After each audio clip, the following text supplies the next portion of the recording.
ভাই একবারে অরিজিনাল বেসন বানাই দিতে পারবেন ভাই এই যে অরিজিনাল বেসন বানাইতে লাগবে না ভাই, এটা 3 সেকেন্ডও ভাই।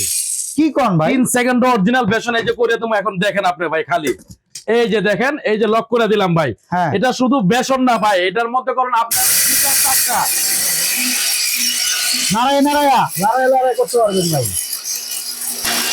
ভাই এই যে দেখেন ভাই, আর লাগবে না ভাই, শেষ। একদম 3 সেকেন্ডে ভাই। ও আল্লাহ, দেখেন বেসন ভাই কারে এটা কয়। ব্লেন্ডার নাকি ভাই বুলডোজার? ভাই এটা বোল্টুজার, এটাতে এমন কোন জিনিস নাই যে আপনি না করতে পারবেন ভাই। ও এটাতে এমন ভাই কোনো দারুণ জিনিস তো। নাই। এটা দিয়ে কি এখন বাসায় বসে আমরা যে কোনো ভাজা পোড়া আইটেম করতে পারবো? যে কোনো জিনিস করতে পারবেন ভাই, আপনি এটার মধ্যে যে কোনো জিনিস করতে পারবেন, একদম ডাইলে নিয়ে নিতে পারবেন ভাই এটা কত ঠিক আছে? গ্রাম? এটা হলো ভাই 500 গ্রাম। এটা 500 গ্রাম আছে, 1000 গ্রাম আছে, 1500 গ্রাম আছে, 2500 গ্রাম আছে, 3000 গ্রাম আছে ভাই। ওয়ারেন্টি গ্যারান্টি আছে ভাই? এটা 2 বছরের কয়েল গ্যারান্টি, 5 বছরের সার্ভিস ওয়ারেন্টি ভাই। দাম কত ভাই? দাম মাত্র 10,500 টাকা ভাই। এটা 10,500 টাকা। 10,500 টাকা, 500 গ্রাম ভাই। এটা 500 গ্রামের এটা নিতে পারবেন নিয়ামা ওসাকা জাপানের গ্রাইন্ডার মাত্র 10,500 500 টাকা টাকা। অনলি ভিআইপি কুকারিজ থেকে। জি।